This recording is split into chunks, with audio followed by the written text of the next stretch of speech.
Thanks, Mr Speaker. I rise to speak to the third reading on these bills.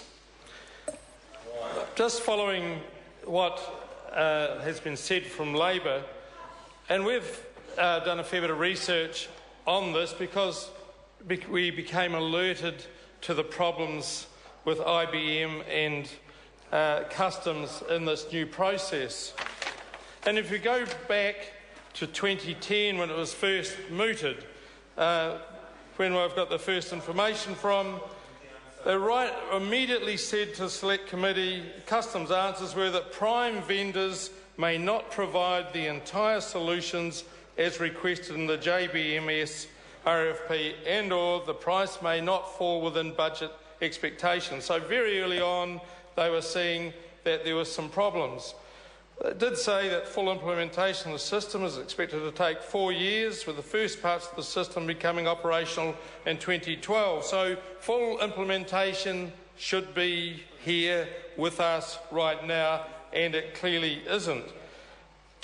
They moved on to say at another date, on the 14th of June in 2011, Customs states that its resources are under pressure as it delivers the JBMS digitally enhanced systems and smart gate technologies. And it just kept going on. One thing after another, industry stakeholders may not contribute to the development costs to the level expected. Of course they couldn't, they wouldn't be and shouldn't be expected to pay for a muck-up by the customs agency themselves. They say IBM has borne cost of remedying defects, but nothing definitive on costs of changes and modified functionality. So a little bit at sea at where they were headed to. And then I note the PR part comes in. How are we going to manage? How are we going to do damage control over this? So they contracted a senior communications advisor to manage communication for development and implementation of JBMS, and that happened, they said, around June last year. They'd always had 5 staff before then and now have 7. His new role is one of the 7. So was that to manage the communications to the customers, to the people that needed an efficient service, or was it part of the smoothing over of the problem that they actually effectively had a overpay, although they didn't understand that maybe then, an overpay in the waiting? There was certainly stuff that they wanted to smooth over as this was this ongoing process was completed. Tranche 1 of the JBMS capital project will be completed during 2013-14. The ongoing annual operating expenditure requirements to maintain and support it is still to be finalised. So I'm just going slowly towards the present. Has faced delays, and we still have them. February 2013, announced delay until July. Early June, delayed further till August. Existing systems kept functional till 2015. And then, of course, we heard that was a useful means to make sure that all the systems were working, and it was all intentional and the likes. But it's clear that there's been some major problem with it. We come into more recent times.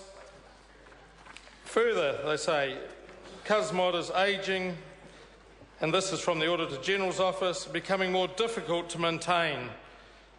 So it's costing more because it's ageing and it's not working like it's originally intended. Customs assesses the risk of a 48-hour failure of CUSMOD at 15%, with a 5% risk of a failure for up to 10 working days.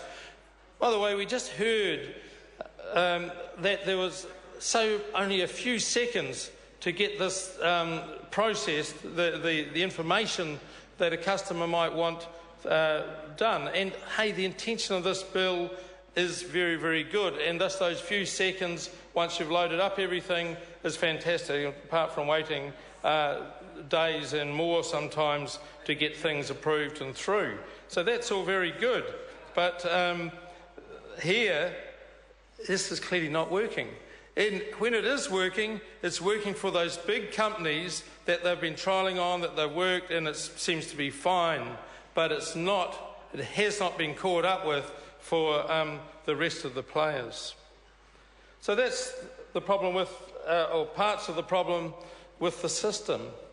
Nova Pay has been mentioned, and I think when we see the case that no doubt will come up against IBM, maybe some more truths will come out as to how much of a muck-up this really has been. And then we may also find out when this will actually be implemented in its fullest. So, as I've said before, the Green Party are supporting it because we know the intent is very, very good. And I would be remiss of me not to mention the biosecurity aspects of it. And that's what we're really hoping will get some marked improvements, because even in the last 2 or 3 weeks, we've had more incursions noted or have broken through into different parts of the country because something has gotten through our border. The Green Party is looking to this system and improvements through MPI and biosecurity, and we note there's some more staff being brought back on, some more dogs being trained. We need massive improvement to biosecurity. We hope that this system can be implemented in a way that is totally effective and will make sure that there is a significant reduction through good information, smart systems, a smart approach by border and biosecurity to reduce those incursions. They are costing this country millions and millions. And I'd see even today in Fairfax another story about Teleria coming into the cost to a farmer in conversion. Huge cost to even just individual farmers, let alone the economy of this country. This system needs to be very functional, very soon, and for us to have very effective results from it. The Green Party will be supporting it. Thank you. Dr. Paul Hutchison. It's a great pleasure to speak on this